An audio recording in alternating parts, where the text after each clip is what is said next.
Hai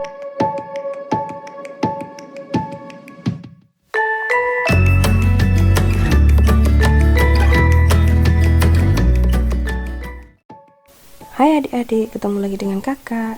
Kali ini kakak akan bercerita tentang Beo yang pandai meniru. Pagi itu, sayup-sayup terdengar suara Beo kecil yang lucu mulai belajar berkicau. Tidak henti-hentinya, ia terus berkicau sepanjang hari. Namun, Beo cilik ini rupanya tidak puas hanya dengan kicau burung Beo yang burung Beo miliki. Ia ingin semua kicau burung dikuasainya. Kamu tidak akan bisa menirukan kicau milik burung lain, nak, Ibu Beo mengingatkan. Namun, Beo cilik tidak pada pendiriannya. Ia yakin akan bisa menguasai asal terus belajar.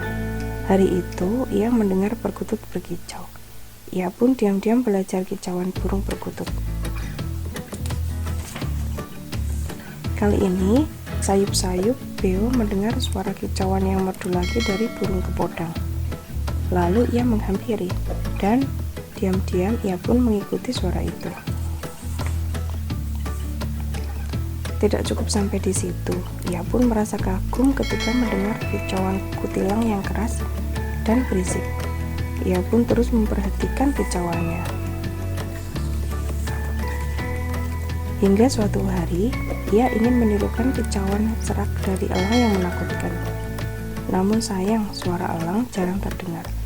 Beo terus mencari burung elang. Hari terus berganti, hingga Beo menemukan tebing tempat elang bersarang. Ia pun diam-diam memperhatikan kicauan serak si burung elang. Kini Beo banyak menguasai suara kicauan berbagai macam burung termasuk elang. Namun, sejak itu pula Beo menjadi sombong dan sering memanfaatkan kicauannya itu untuk mengelabui binatang lain. Ia sering membuat binatang lain ketakutan dan mencari tempat perlindungan ketika ia menirukan suara elang. Kejadian itu terus berulang. Hingga suatu hari ketika ia sedang menirukan suara elang, tiba-tiba ada elang yang melintas. Dikira temannya, elang itu pun mendekat. Merasa tertipu, lalu elang itu pun tidak segan-segan menyambar Beo. Elang menukik ke atas sambil mencengkeram Beo. Untung hanya sayapnya yang patah. Beo pun terjatuh. Ia menyadari, belajar menirukan kicauan burung lain itu bagus, asal jangan untuk kejahatan. Pesan moral dari cerita ini adalah rajinlah belajar dan jangan cepat putus asa, karena dengan giat belajar apa yang kamu cita-citakan itu akan berhasil. Sekian dulu cerita dari kakak, tunggu cerita selanjutnya.